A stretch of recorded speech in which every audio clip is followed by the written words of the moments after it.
हर घर तिरंगा मोहिमेला बळ, महापालिकेच्या महिला बचत गटांतर्फे तिरंग्याची विक्री सुरू।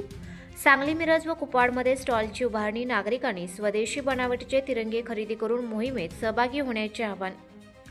हर घर तिरंगा मोहिमेच्या पार्श्वभूमीवर सांगली, मिरज, कुपवाड शहर महानगरपालिकेच्या दीनदयाळ अंत्योदय योजना राष्ट्रीय नागरी उपजीविका अभियान अंतर्गत कार्यरत महिला बचत गटांनी एक स्तुत्य उपक्रम हाती घेतला आहे। महिला सक्षमीकरणाला चालना देण्यासाठी शहरातील विविध ठिकाणी महिला बचत गटांच्या वतीने तिरंगा झेंड्यांची विक्री सुरू करण्यात आली आहे। महानगरपालिकेच्या मार्गदर्शनाखाली शहरातील महिला बचत गटांनी तिरंगा विक्रीचे स्टॉल लावले आहेत। यामध्ये काही कापडी आणि कागदी अशा दोन्ही प्रकारच्या राष्ट्रध्वजांची उपलब्धता करून देण्यात आली आहे। विक्री केंद्रांचा तपशील।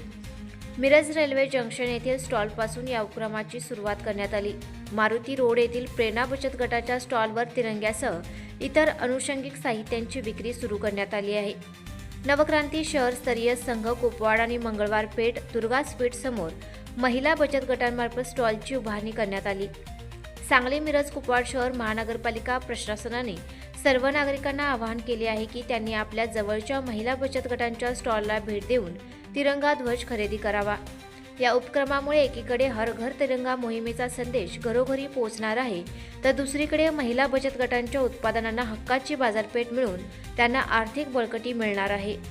नागरिकांनी उत्स्फूर्तपणे सहभाग नोंदवून आपल्या घरावर अभिमानाने तिरंगा फडकवावा आणि राष्ट्रभक्तीच्या या मोहिमेला यशस्वी करावे, असे आवाहन नगरपालिका प्रशासनाकडून करण्यात आले आहे।